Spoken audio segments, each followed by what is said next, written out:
বসন্ত জাগ্রত দ্বারে ভরা বসন্ত, ভরা প্রেমের মরশুম, প্রেমের মাস, আর সেই প্রেমের মরশুমেই কিন্তু নতুন প্রেমের গান বাবুল সুপ্রিয়র কণ্ঠে, শুধু তোমারই জন্যে। নতুন কাজটা নিয়ে আগে শুনি, কারণ সপরিবারে এবং তোমার পোষ্য সারমেয় সেই ছানাও রয়েছে, এটা নতুন একেবারে কনসেপ্ট। হ্যাঁ, অ্যাকচুয়ালি প্রেমের গান তো অনেক গাই, বা ওটাই আমার ফোর্টে আমি বলবো। কিন্তু এই গানটার অ্যাকচুয়ালি শুরুয়াত বা ওই গানটার ক্যাটালিস্ট এটাই ছিল যে আমি উপল ছোটোবেলার বন্ধু, আমরা কলেজে একসাথে সব ইন্টার কলেজে গাইতাম। ওর এই যে কার্টুন আঁকার যে একটা ট্যালেন্ট, এটা আমার খুব একটা দারুণ ইউনিক, একটা দারুণ খুব ভালো লাগতো আমার ওর যে ডিটেলিংটা। তো আমি অনেক দিন ধরেই চেষ্টা করেছিলাম যে কোনো একটা আর্ট গ্যালারিতে ওর এই স্পেশাল ট্যালেন্টটা আমরা সবাই মিলে প্রেজেন্ট করি, বাট সেটা কোনো কারণে হয়নি। তা আমি বলেছিলাম যে একটা গান আমার মাথায় ছিল যে একটা এমন কিছু একটা করব যেটাতে ওর কার্টুনগুলোকে খুব মিনিংফুলি যাতে ইউজ করা যায়। তো এরকম ভাবতে ভাবতে ভাবতে ভাবতেই আমার মাথায় একদিন এলো যেরকম যত এইরকম ক্যারেক্টার আছে ফিল্মি, মানে প্রেমের ক্যারেক্টার আছে, যারা বিভিন্ন গানের মাধ্যমে বিভিন্ন সিঙ্গারের গানে ওই ক্যারেক্টারগুলো এমনভাবে এসছে যে তারা বাঙালি হৃদয়ে চিরকালীন একটা জায়গা করে নিয়েছে। যেমন আর.ডি. বর্মনের রুবি রায়, অনুরাধা, বা কবির সুমনের গানের ওই ফ্রেজটা চায়ের কাপে তোমাকে চাই, বা আমাদের অঞ্জনদার বেলা বোস, নচিকেতাদার নীলাঞ্জনা, শিলাজিৎদার ঝিন্টি, তো এই সব গানগুলো। হ্যাঁ, তো এই চরিত্রগুলো তো কোনো চেহারা ছিল না, তো উপলের সঙ্গে বসে ওইগুলো কল্পনা করে ওই এক একটা ক্যারেক্টারকে সৃষ্টি করা, এবং তারপরে সেটাকে একটা গানের আকারে নিয়ে আসা, ইন দ্য সেন্স যে এদের সকলের সাথে ইন্টারাকশান হয়েছে, প্রেম হয়েছে, কোথাও ল্যাং খেয়েছি, কোথাও রজনীগন্ধা দিয়েছি, কোথাও চিঠি লিখেছি, কিন্তু সব কিছু করার পরে আলটিমেটলি ঘুরে ফিরে শুধু তোমারই জন্যে আম ঘর কা গরু ঘর পে ওয়াপাস আ গয়া হয়, এই যে ব্যাপারটা এস্টাবলিশ করা, এইটাই গানের মেন থিম ছিল। তো সোমরাজ খুব ভালো লিখেছে, আর জয় সরকার এই গানটার জন্য যে ধরনের একটা পেপি সুর দরকার ছিল সেটা খুব করেছে।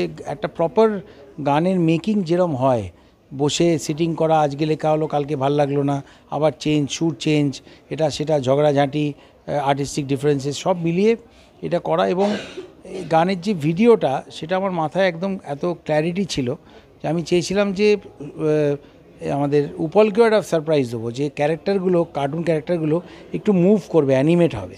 তো সেটা আমি নিজে ডিরেক্ট করেছি ভিডিওটা, আমার ফার্স্ট টাইম। তো আমার যে এডি ছিল, হ্যাঁ এটা আমি ডিরেক্টরও, তো যে আমার এডি অ্যাসিস্ট্যান্ট ডিরেক্টর ছিল অভিজিৎ, একজন অ্যাসপায়ারিং ফিল্ম মেকার, খুব ট্যালেন্টেড ছেলে।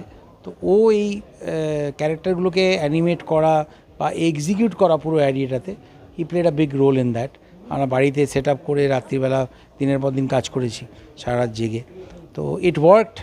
ভিডিওটা সবাইকার খুব ইউনিক লাগছে, আপনাদের সকলের মাধ্যমে এটা মানুষের কাছে পৌঁছক। সারেগামাকে আমি ধন্যবাদ জানাবো যে তারা এই আইডিয়াটার পেছনে, বম্বে সারেগামা, বাংলা সারেগামা, তারা অ্যাজ এ টিম আমার পেছনে ছিল, অ্যাজ এ সাপোর্ট সিস্টেম, আর পুরো গানটাকে খুব ভালোভাবে সাপোর্ট করেছে সব কিছু মিলিয়ে। তো আই জাস্ট হোপ যে নন ফিল্ম গান, যেটা আমাদের এককালের একটা গর্ব ছিল, একটা বিরাট বড়, মানে বাংলা আর পাঞ্জাবি বোধহয় দুটো ভাষা, যেখানে ফিল্মের গানের চেয়েও নন ফিল্মটা maybe more popular, if not equal তো বটেই, তার চেয়ে বড়ো নন ফিল্ম একটা এত বড় ক্ষেত্র, সেটা আজকে ক্যাসেট নেই, সিডি নেই, সব মিলিয়ে একটা ঝিমিয়ে পড়েছে। তো সেইটা আমরা সবাই নিজের নিজের জায়গায় চেষ্টা করছি। তো এই চেষ্টাটাও যাতে মানুষের কাছে পৌঁছয়, সেটাই বলবো। জয়, আমি, উপল, সোমরাজ, একজন ট্যালেন্টেড ডিরেক্টর, সবাই মিলে জড়িত হয়ে এটা করেছি। তো লোকের কাছে পৌঁছুক গানটা, এবং ভিডিওটা মানুষের ভালো লাগুক, এটাই চাইবো। তুমি ভ্যালেন্টাইন্স ডে থেকে বাঙালির ভ্যালেন্টাইন্স ডে মানে সরস্বতী পুজোয় বেশি বিশ্বাস করো? না না, বিশ্বাস না, আমি নাস্তিক মানুষ, সেটা নয়। আমি মনে করি বাঙালির আসল ভ্যালেন্টাইন্স ডে হচ্ছে সরস্বতী পুজো। সরস্বতী পুজো, তারপরে আমি দেখো 93 থেকে বিদেশ ভ্রমণ করছি, সেখানে দেখেছি তখনও এইসব Valentine's day, father's day, mother's day এত ছিল না। পরবর্তীকালে কার্ডের কোম্পানিগুলো, গ্রিটিংস কার্ড কোম্পানিগুলো ব্যবসাটাকে স্ট্রং করার জন্য father's day, mother's day, Valentine's day অনেক কিছু করেছে, ক্ষতি কিছু নেই। কিন্তু বাঙালি অন্তত ভ্যালেন্টাইন্স ডেটাকে খালি একমাত্র প্রেমের দিবস বললে হবে না। সরস্বতী পুজো থেকে ভ্যালেন্টাইন্স ডে বরঞ্চ প্রেমের পিরিয়ড বলবো। এই শীতে চলে যাব, যাচ্ছি না, এরকম একটা ভাব, প্রেম হচ্ছে না, সব মিলিয়ে এই পুরো পিরিয়ডটার মধ্যে একটা রোম্যান্স আছে। এই পুরো পিরিয়ডটা বেশ চুটিয়ে প্রেম করা উচিত। আর মানে সরস্বতী পুজোতে যে যে যে हवाओं में आकाश में बातास में जो प्रेम ছড়িয়ে जाता है ওইটাকে ভ্যালেন্টাইন্স ডে তে কালমিনেট করা তারপরে প্রেম সারা বছর চলুক বাট সেলিব্রেশনটা এই সপ্তাহটা জুড়ে হওয়া উচিত not only for Valentine's day but আমি খুশি যে এই বাঙালি ভ্যালেন্টাইন্স ডে সরস্বতী পুজো আর মানে আরেকটা ভ্যালেন্টাইন্স ডে ইংরেজি ভ্যালেন্টাইন্স ডে দুটো প্রেমের দিবসের মাঝামাঝি সময় গানটা রিলিজ হলো আর 14 তারিখ আস্তে আস্তে আই এম শিওর যে বহু মানুষের কাছে গানটা পৌঁছে যাবে। একদমই তোমার কাছে আসবো রচনাদি, বাংলাতেই বলছি। তোমাকে বাবুলদা গোলাপ ফুল না রজনীগন্ধা কোনটা দিয়ে প্রপোজ করেছিল? दोनों में कुछ भी नहीं। बहुत ही गंदे बॉयफ्रेंड थे, एक कार्ड भी नहीं दिया। आप पर मैसेज भेजते थे, गाना सबसे बड़ी चीज़, गाना भेजते थे 40 दिन तक, रोज़ एक एक गाना भेजा है जिसपे मेरा नाम डाला है, तो उसी से बस पट गई। এটাই কি প্রেম নিবেদনের ওয়ে ছিল? হ্যাঁ তো ঠিক আছে, আমি কনফার্ম না হলে এই ইনভেস্টমেন্ট করতে আমি রাজি না। I am a very good investor. শুধু শুধু ওই ফুল রজনীগন্ধার নাকা নাকা কাজ আমি করতে পারবো না। আমরা अच्छा लगा प्यार हुआ तो चलो शादी करते हैं। अभी ये सब टाइम वेस्ट আমার ভালো লাগে। फूल तो नहीं मिला, पर पहला जो मिलने के लिए आए थे और लेके आए थे 1 किलो का काजू का पैकेट, बादाम का पैकेट, काजू पेस्ता आलमंड्स बादाम চানাচুর চকলেট একটা প্লাস্টিকের প্যাকেটে একটা প্লাস্টিকের প্যাকেটে গেট বেঁধে দিয়ে দিয়েছিলাম না। আচ্ছা হ্যাঁ ওইটাই দিয়েছিলাম, ওইটা মানে ওইটাই। আর দুটো কাপ কিনেছিলাম, তার হ্যান্ডেলগুলো হাত থেকে পড়ে ভেঙে গেছিলো, কিন্তু ওইটাতে কী সব লিখে টিকে দিয়েছিলাম। ওই ন্যাকা ন্যাকা প্রেম আমি করতে পারবো না, আমার বেশ স্টাইলিশ প্রেম হবে। ওই এখনও রাত্রিবেলা বাইকে করে মাঝে মাঝে বলি যে চলো লেদার জ্যাকেট পরো, বাইকে আমার সাথে বেরোবে। বাইকে নিয়ে রাত্রিবেলা বেরোলাম, একটু ভিক্টোরিয়াতে গেলাম, আইসক্রিম খেলাম, ফিরে এলাম। তো স্টাইলিশ প্রেম ভালো, ন্যাকা ন্যাকা প্রেম সবই তো মিথ্যে কথা। তুমি ফুল পরের দিন ঝরে যাবে, শুকিয়ে যাবে, কি দরকার বলার? ফুল দেওয়ারও দরকার নেই, তুমি ফুল বলারও দরকার নেই। চাঁদ রাত্রে থাকবে, সকালে ডুবে যাবে, সূর্য হয়ে যাবে, কাছে গেলেই জ্বলে পড়ে যাব। তো চাঁদ ফুল বলার কিচ্ছু দরকার নেই। নর্মাল ভালোবেসে প্রেম হোক, সেটাই আমার মনে হয় সবচেয়ে ইম্পর্টেন্ট জিনিস। আমি আই থিঙ্ক প্রবাবলি শিল সেট আমি মোটামুটি I am a family man. আমার কী বলবো, এদের সঙ্গে সময় কাটানো তো বটেই। আমার বড় মেয়ে বম্বেতে, আমার বাড়ি তো সব তো সেট আপটা বম্বেতেই।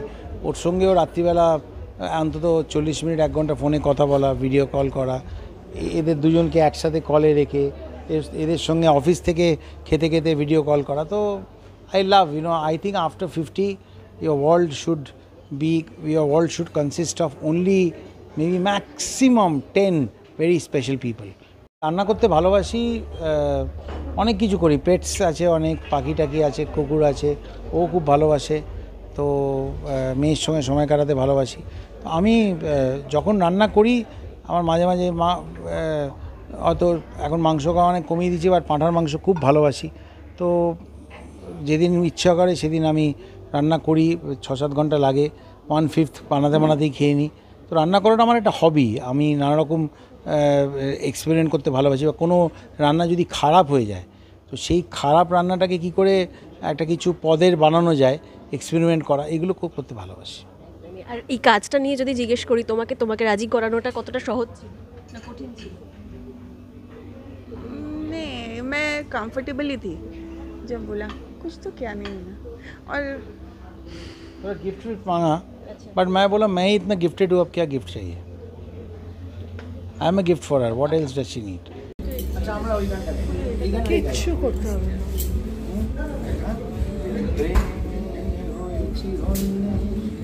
তোমারই জন্য চাই কাপে তোমাকে, শুধু তোমাকে চাই, প্রেমে হয়েছি অন্যে, শুধু তোমারই জন্য তাই, চাই কাপে তোমাকে, শুধু তোমাকে চাই। অনেক শুভেচ্ছা। Thank you so much.